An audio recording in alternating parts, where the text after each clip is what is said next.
people don't understand what a dental hygienist is. They don't understand what our curriculum is, the rigor of our program, our qualifications.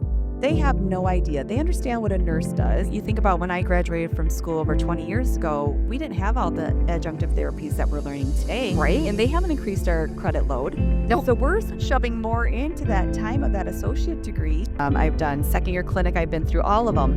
And watching that progression and how much they learn per semester, it's unfathomable to think about we're going to have less training and, put that in somebody's mouth. So I always tell my students when they graduate, this is the baseline. You are an entry-level dental hygienist. You're going to just still learn your skill. You're competent to graduate, but you're entry level, and you're going to hone those skills the next few years. But you have to keep going to CE. You have to keep reading the articles. You have to look at the research. A tale of two hygienists. And welcome back, people, to another Tale of Two Hygienists podcast, episode 550. I'm Dave Torres. I am your co-host here, and I'm with my amazing co-host. In the flesh. Yes. So Dave and I are recording on the exhibit floor at RDH Under One Roof with a wonderful human being, Sara. We are so glad that she is here. Sara Taft has joined us as our first recording on the floor. Now, you might be listening to this and you probably are going to hear somebody that was recorded after Sara was, but she was our first. I want everyone to know that she was our first on the exhibit floor. And Sara, please tell us a little bit about you. Okay, so no pressure, the first. Okay. No pressure. None. My name is Sara Taft. I'm a dental hygienist. It is my passion. I've been a hygienist for over 20 years. I've been teaching for about 20 years. I started as adjunct. I went into full-time program director and just kind of worked my way through learning about the curriculums, teaching oral anatomy, perio, clinic, being a facilitator, just had an accreditation visit. So kind of everything. You're fresh. Yes, I am still, and I'm not wounded. I made it out clean. Oh, good job. Good. But I just really love the dental hygiene profession. I have respect for our students, for faculty, and it's just a really great community. I love coming to these conferences and talking to everybody. We're all in the same boat. We all want what's best for our patients. I still practice. I think that's important where I go in and remember why I'm doing this, not only for the students, but for the patients, really. Absolutely. Yeah. So Sara comes to us with a huge reservoir of experience, huge reservoir of passion. And we want to talk to you about getting ready for school. And you have a specific lens on competencies. Yeah. And right now it's kind of a little bit of a buzz conversation about what it means to be a dental hygienist, what kind of qualifications you should have to be a dental hygienist. And I want you to give the listeners just a little glimpse on what goes into making a competent clinician. It is a lot of work. Anybody who is not taught before, the hours we put in, the, raking over the bricks, the wording of everything, working with our different, students these days and what their expectations are, meeting where they're at technology-wise, personality-wise. There are so many things that are going on. And personal too with our students. Yeah. It used to be when I was in school, nobody talked about their personal life, and students are more open about their challenges these days. So I think it's important that we're addressing that and then meeting where they are to help them become competent dental hygienists. And do they have the skills that they need, the knowledge, passing the boards? But we really want to protect our profession and prove competency. And it's really important that we hold that sacred and we, have those values, we protect our patients, and we prove that competency before we allow people to get licensed and do, dental hygiene. Do use sharp things in people's mouths. Like, not just use sharp things, but competent as a dental hygienist.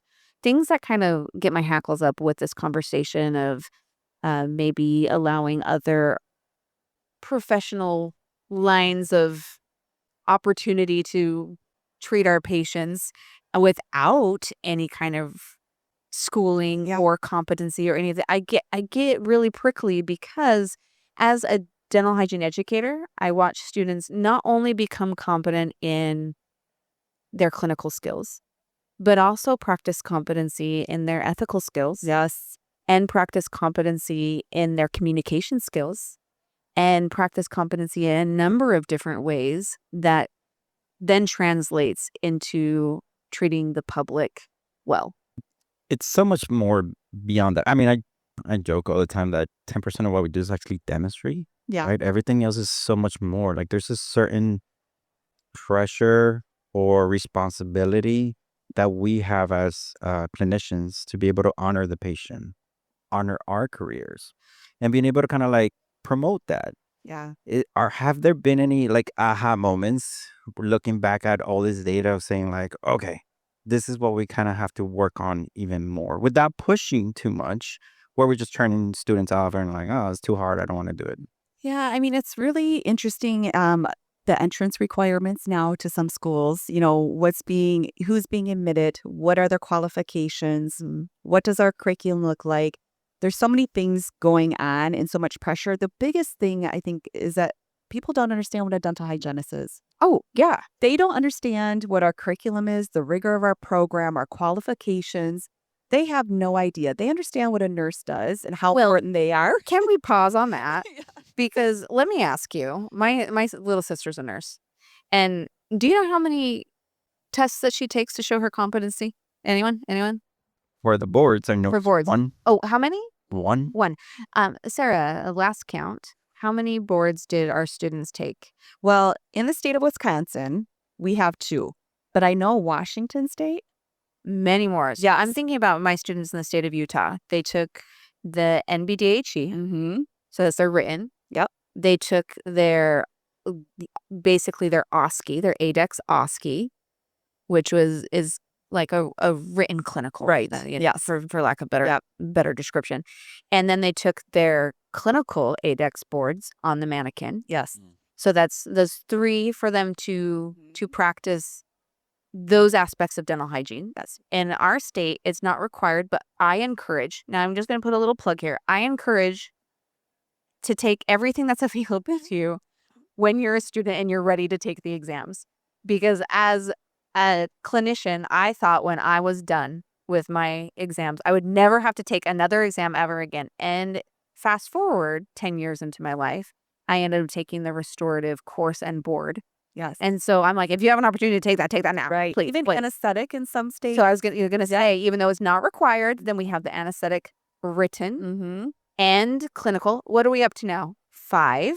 And the expense for the student. The expense. We're in thousands of dollars. Thousands. And it's really a shame because they are proving competency. Yeah, I work with hundreds of schools across the country, looking at how they're proving competencies for their students. We have rigorous programs. We're all CODA accredited. Why that standard is not held and they graduate, we can say they're competent, get a license, and give patient care.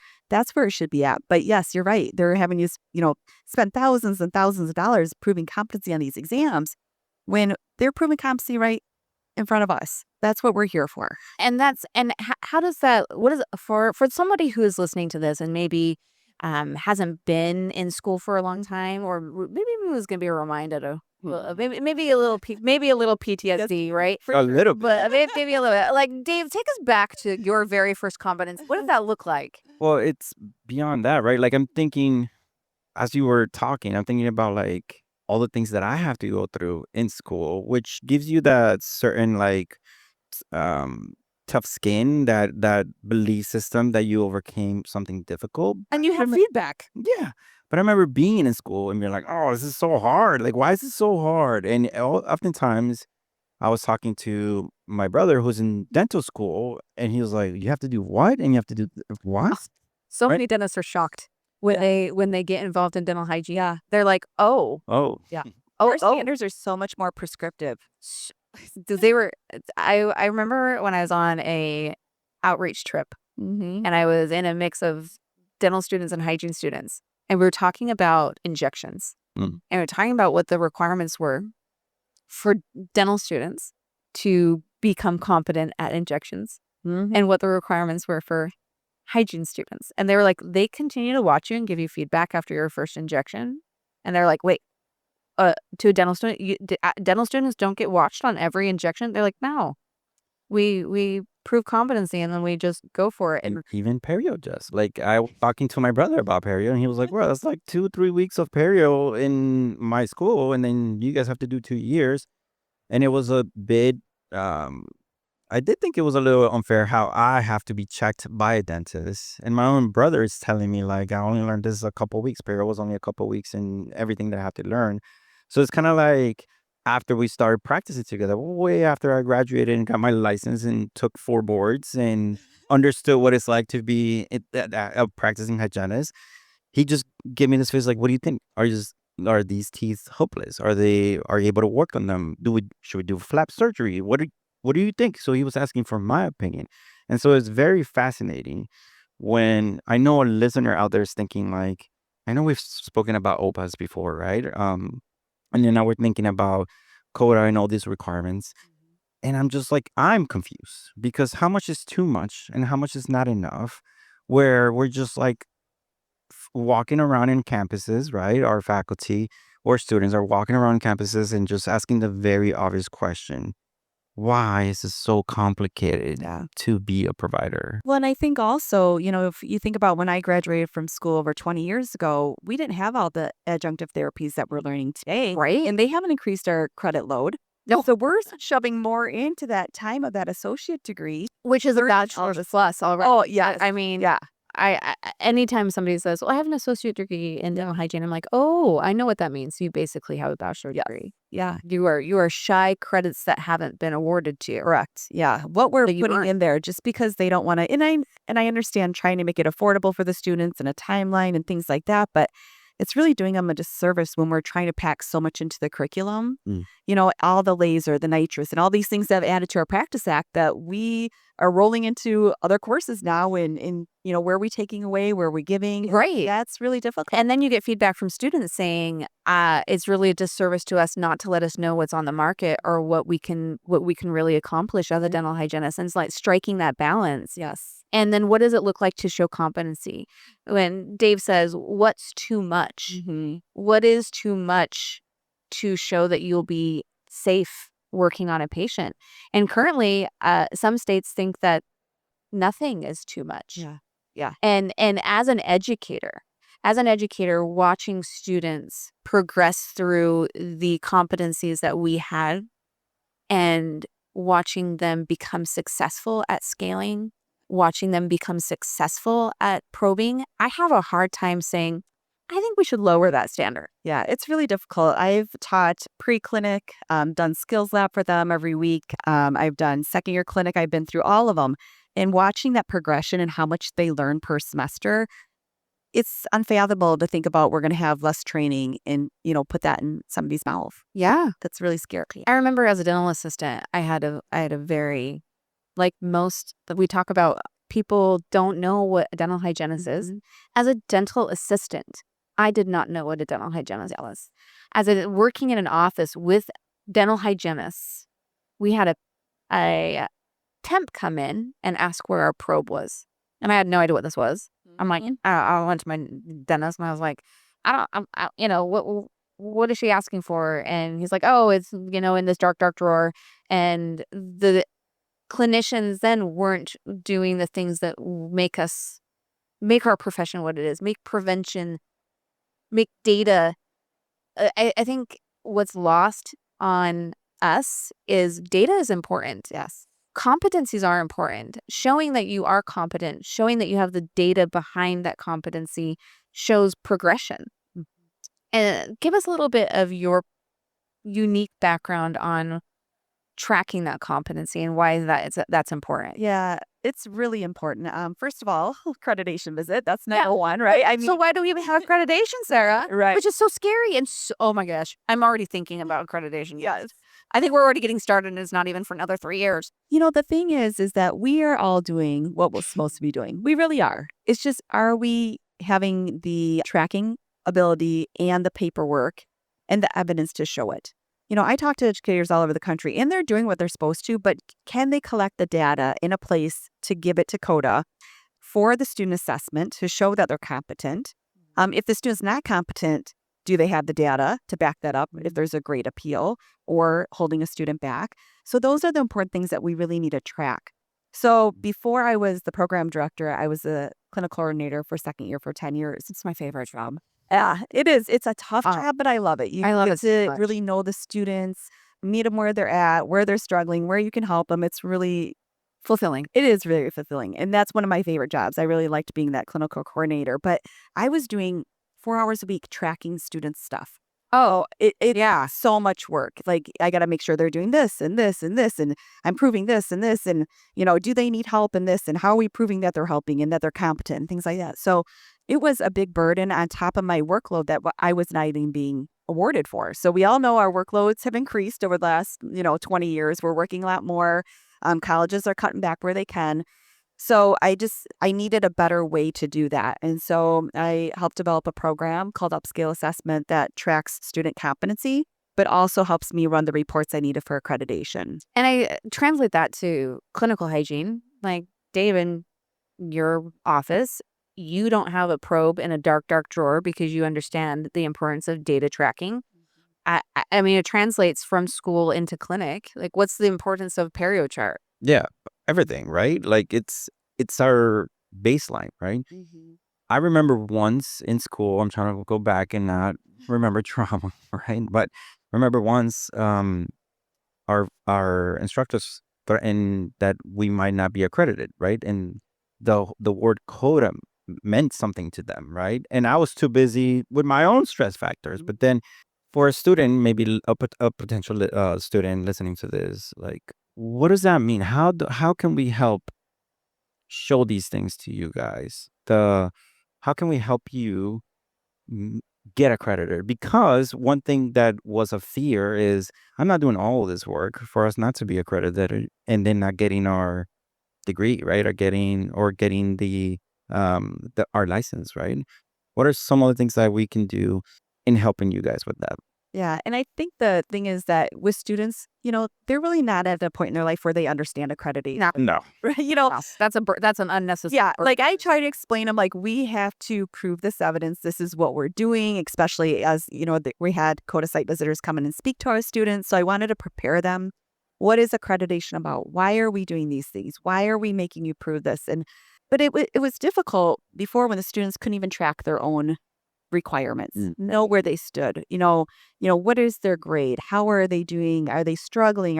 So it was really difficult where they couldn't really run their own reports and see where they're standing and track that. I mean, in every other course you can, right? I have an 88%. I know I'm doing this. This is what I have to do and study. So we really didn't have those clinical measures. Even some schools do a pass, no pass, or, a met, unmet. However, but you need to track that. You need to prove that competency no matter what school you're at and what you're doing. So for students to be able to really understand where they're at in the program at any time, running the reports and looking what the comments from the faculty are, Yes. which is very important. Yes. So they can just pull that up, see all the comments, where we're looking for patterns where we can help them improve, do remediations. Those are most important things. And so we really had that lack of student involvement. I was more chasing them down, and we didn't, we were trying to, yes, I have this requirement done. No, I don't. And we're tracking back and forth. So it really helped to kind of build a software that students can be engaged into, track their own learning, be responsible for that, look at their remediation plans and own them. So it's really been a good switch where students are more involved. And I'm not running everybody down and trying to find things. yes, and I love that because it translates into clinical work. Mm-hmm. Because I want my students to be autonomous. I want them to understand what they are producing. There's a conversation about like, oh, how much am I going to get paid when I exit into the workforce? And I'm like, well, how much are you going to produce? Yeah. Because in the business of dentistry, you only have claim to 30% of what you produce. Mm-hmm. Because so many other things also need to be paid for. Yes. In an office. So if you're going to come out and I'm going to be asking for $75, well, are you getting that kind of cash flow into the office? Yeah. And you need to be able to back your ask with data. Yes. And you need to be back your ask of your patients with data, meaning, hey, last time you came in, these are the areas that we were concerned about. And show your patients their data. Like, seeing is believing. All of this translates throughout all of the experience of being a dental hygienist. And I think would translate also, I mean, in my ideal world, it would also translate into your conversations with your legislators on why dental hygiene is a profession that needs to show competency. Yes. Yeah, and it's been my experience, right, that you have these conversations with those patients, and you start understanding very quickly that obviously no hygienist wants to sound like a salesperson, right? But when you kind of slow down and you look and you think outside the box and you look at everything all together and you show up to service the patient, you open up your toolbox, right? And you say, I can do sealants, I can do, you know, fluoride preventive services, right? Or cancer screenings, all of these things And you can say you can do them at a level that is, beyond. well, it is That you you're trained, that you're trained, Yes. that you actually know what you're doing. Yes. Why I'm picking this product, why I'm Yes. suggesting this. That is so important. Yeah, I mean, even something as simple as fluoride, right? Yeah. Like not all fluoride is the same, Right. right? Critically thinking why they're using that, choosing that particular thing for their patient. I had my last conversation with my patient literally last week was like, I'm obsessed about the type of fluoride that I use because I don't ever want to use something that I don't believe in, first of all. But second of all, I want to make sure that I'm giving you the best that what's out there. And it doesn't work if you don't like it, if you don't like how the taste feels or all that stuff, right? And so when a patient looked at me and was like, I'm getting the best of the best. And I was like, yeah, I owe that to you, right? Why wouldn't I do that? Yes. It immediately clicks on them. And you best believe next time they come back, they're probably looking forward to what else can I offer, Yeah. right? Well, and one of my favorite subjects I teach perio is chemical agents. And I love to say to my students, I am challenging you now so I make them research different chemicals and then which one I want you to go out and buy something on the market, try it. I want you to taste it. I want you to feel it in your mouth. I want you to have that experience and give us feedback as a class, why you liked it, why you didn't, why you would suggest this to your patients, why you wouldn't. And that's the fun part of it. Getting them to experience, that kind of thing and trying different products and what are they going to recommend to their patients? And don't you want a dental hygienist that's been educated by someone like Sara, who is encouraging them to have these experiences before they are your provider? Yeah. Don't you want a provider who's shown competency and I tell students all the time, I want you to make as many mistakes. They won't ever be all because that's how we learn. We're going to be making mistakes forever, but I want you to make as many as you can here. As many as you can where you're getting feedback when you have people around you that are rooting for you, where you have all these resources, because you're going to go out into the working profession and have all these skills because of this experience. And competency, I mean, Dave did say, he's like, this might be some trauma of reminding what a competency looked like when I was at school. And I would love hygiene school to be a lot less traumatic. And I understand that there is a rigor for a reason. Yep. And that rigor comes with some resistance. Yes. Yeah. And I want that experience to be happening in school. So that experience is not going to be happening in their office. So one of my favorite speakers, when I heard them, they said FAIL stands for first attempt in learning. Oh, I like that. And that's what I tell my students too. Like, you're used to getting straight A's probably when you were in high school. They You're are- type A personality, right? Yes. When you come to hygiene school, you're just hoping to pass it. Bare minimum, if it's 80%, just be happy you got an 80. Don't Yeah. worry about 100%. And don't ask what your friend got. Right, exactly. Just be like, I passed. Yes. I am Worry about yourself, get it done, be happy, be proud, and keep moving on. And if I always say if you're not successful at the first attempt, well, we'll work on it, we'll remediate, and we'll do it again. So I want to laser focus on that because I feel like oftentimes we have a certain pressure, right? Because we put that pressure on ourselves to be the best of the best, right? But I mean, competency is a combination of what a person knows, what they can do, and how they behave to achieve successful performance. Doesn't mean perfection, right? And I always tell my patients, and I always tell hygienists that are younger than I am, and so I'm like, you don't have to be perfect. Just be better the next day. Yeah. Right? Worry about not what you were able to do as of right now, but imagine all the cool techniques, all the networking that you can do, and being able to identify with another peer, listening to this podcast, talking to their instructors, about the future of dentistry, right? And what we can do to get there. And so I want listeners to really remember that at the end of the day, I'm excited for you today, but imagine how powerful you will be tomorrow. Yeah. And I think that's what we need in our career a little bit more, right? Is forfeiting the idea of like, because we all get a little frustrated with like, oh, we're not there yet. Oh. I know, but we have come so far. Yeah, and I think the more conversation that with the systemic link that is coming up, American Heart Association is starting to address some of that, more about the diabetes world, saying what an important thing the mouth is on the bodies. Yes. And we're oral health care providers.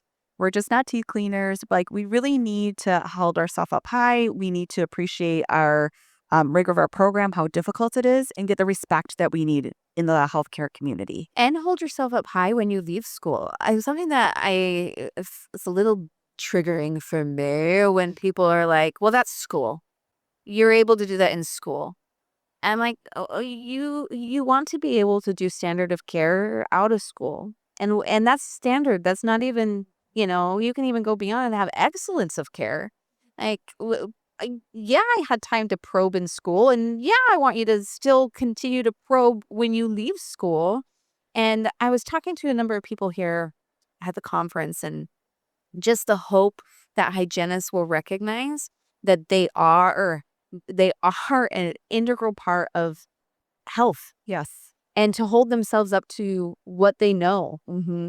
and to continue that learning, continue failing, and then take that next step to being even better and better and better. And that's what I love about these conferences, right? RDH Under One Roof has great courses, continue education, learn more, Yeah. be on the cutting edge, look at the products on the floor here, seeing what the vendors have. I mean, there's a lot of great research coming out, new adjunctive therapy we can do. So it's exciting to be here. And see that all this. research comes out because of data. Yes. Yeah. I know that people like don't love that 4-letter word, but data is so important, and tracking competency is so important. Tracking the impact that you're having is so important. And that's integral to what we do. Yeah. Is if it's not written down, It wasn't done. it wasn't done. I am curious. What is exciting to you about the future of dental hygiene? I think all the new products coming out, more preventative things, they're even looking in like Japan about growing back teeth. Cool. Amazing, right? If we can do that for somebody, when I go in a nursing home and treat patients and, they're almost edentulous and having a hard time eating and things like that, that's heartbreaking. So if we can be more preventative in our care and all these products coming out, that's exciting to me. I think AI, of course, is going to be a huge thing. So if that can help us, of course, it's just like any other thing. It's not, I don't want it to take over. Can it assist us? Yes. Just like cure. Making our data easier. Yes, we want that. So I think it's going to be exciting that we have a lot of oral systemic links coming up, people talking about that, all these different preventative options coming out, the stannous fluorides and the curodonts and the lasers and AI. So I think there's going to be a lot of great technology that's going to help us in the future. I'm just hoping that we stay abreast of it, right? And that we are able to teach that in our colleges. I mean, there's a lot of cutbacks, dental hygiene. We work with dental assisting and dental therapy schools. Those are all expensive programs to run. They are. Yeah. And so, where are we getting that funding to make sure our students can get that hands-on so when they graduate, they have the experience with those kind of technologies? But it's also exciting, right? Like, okay, so it reminds me of like 5 years ago or even 10 years ago where everything was coming about and you're like, oh, that would be nice. But now it's so proactive. I had a patient last week, probably this week, where we were talking about, hygiene and services and all that stuff. And this specific patient was like, oh, I use ChatGPT. And so I was taken aback because I was like, wait a minute. So like, are you going to believe AI over me? Or I was like, you know what? Take it out. Let me see what you asked. And then immediately I made it part of it. And I was like, ask Chat about this, right? This specific procedure. What does it tell you, right? And so embracing that with the patient too, I also am very fascinated how nowadays we're practicing dentistry and we can join the conversation through the patient, just like a photo. Like 10 years ago, you will show a patient an intro photo and they're like, oh, Revolutionary. I Yeah. get it now, right? Like I can see the tooth with deep grooves. Where like 15 years ago, that wasn't a standard. Like the patient you held the mirror and they're like, okay, nod their head, but you were hoping that they believe you. Yeah. Now you have tools like AI where you're like, all right, give me research based on this product that my hygienist is recommending. And we're now can have an honest conversation about like the type of dentistry that we're providing. And with that specific case, the patient was like, oh my God, everything that you are talking about, I can tell you're up to date. Yeah. And I was like, thank you very much. And you know what? They're Googling more than we are. Yeah. Right? They're chat GPT and anything that we're recommending, they're asking about fluoride, they're asking about this and that. They're coming in with facts and they have good questions. They're asking me questions about, charcoal toothpaste and all these things when they come in. And I need to keep up on that. So I always tell my students when they graduate, this is the baseline. You are an entry-level dental hygienist. You're going to just still learn your skill. You're competent to graduate, but you're entry level and you're going to hone those skills the next few years. But you have to keep going to CE. Yeah. You have to keep reading the articles. You have to look at the research. This is your professional, opinion matters to your students and to your patients. Both. Yeah. Yeah. And yeah. And it's so fun too when I see like that student where I'm like, they would make a great instructor and planting that seed early. Like I know you're just graduating, you're a little traumatized, but have you ever thought about education? When you get down, practice for a few years, but really keep that in the back of your mind because we need great educators. And I think planting the seed early with some of these students that we love, that we know will be good. I think that's just Can I great. double click a little bit on that? What makes a good like a student that is like a candidate? Detail oriented, right? I mean, they are not skipping, cutting corners. They are asking good questions. Yes, they're involved. They're engaged. They're prepared. Yes. That they came to class and they read their material. They studied what they should have. The bedside manner. Yes, accountable. The bedside manner, how they talk to their patients, how they talk to their peers, how they engage with faculty and are respectful. So looking at those qualities, I'm like, that is what we want for more future dental hygiene. Absolutely. I wonder if there's something intermediate for that. Because I should say that my last semester, my wife and I got accepted to the honors clinic. And what that meant is that we, the seniors, were checking off the juniors. Oh. Yeah. And they were like, by the way, if you are showing, dare I say mercy, but if you're like showing bias, like we will mark you down. And so that was very fascinating to me because when we did that very quickly, obviously the easiest way to kind of understand and grasp something is when you teach it, right? Yes. But it was also very refreshing to see how far we've come as seniors, explaining the juniors. And we understand, dare I say, their trauma, right? Yeah. Or what they're going through. So I wonder if that's something that schools can do intermediate to kind of like figure it out. But it was a fun experience for us. And that taught us to do exactly what you just mentioned, is the attention to detail. Maybe it gave you a little empathy for your instructors. A lot. Yes. So at WCTC, Waukesha County Technical College, our last day of pre-clinic, those students see the senior students as patients. Yeah. And so they are giving that feedback. And it's so funny because they're like, wow, it is really hard, to be an instructor. So wording it, right? Like trying to explain things and walking through. And So be compassionate, but also hold a standard. yes. And Sarah, we're so grateful that you came to show us the importance of data, the importance of being compassionate and holding a standard. Yes. And because our profession is prevention. Yeah. And our profession is integral, dare I say essential to your overall health. Yes. And thank you for being here with us today. Well, thanks for having me. This was great. I'm glad we could meet in person. Yes. A lot of times it's online with everybody. So it's great to be at a meeting and see people face to face and connect and actually touch. Yeah. You guys can't see this, but we're effectively hugging each other. No, thank you for having me. This is a great podcast. I always love to listen to it. So Thank you, Sarah. It was a pleasure. Thank you. That's a wrap on today's episode of A Tale of Two Hygienists podcast. If this conversation made you feel seen, inspired, or even just a little fired up, share it with a fellow hygienist or fellow dental professional. Share it with your neighbors, your friends. Share it with everyone. That is how this community grows. Make sure you subscribe, leave us a review, and connect with us on social media so that we can keep on going with this conversation. Remember, your career, your voice, and your story matter here. We're David. And Jessica, And until next time. keep learning, keep laughing, and keep showing up for yourself and for each other. This has been a production of Endeavor Business Media, a division of Endeavor B2B.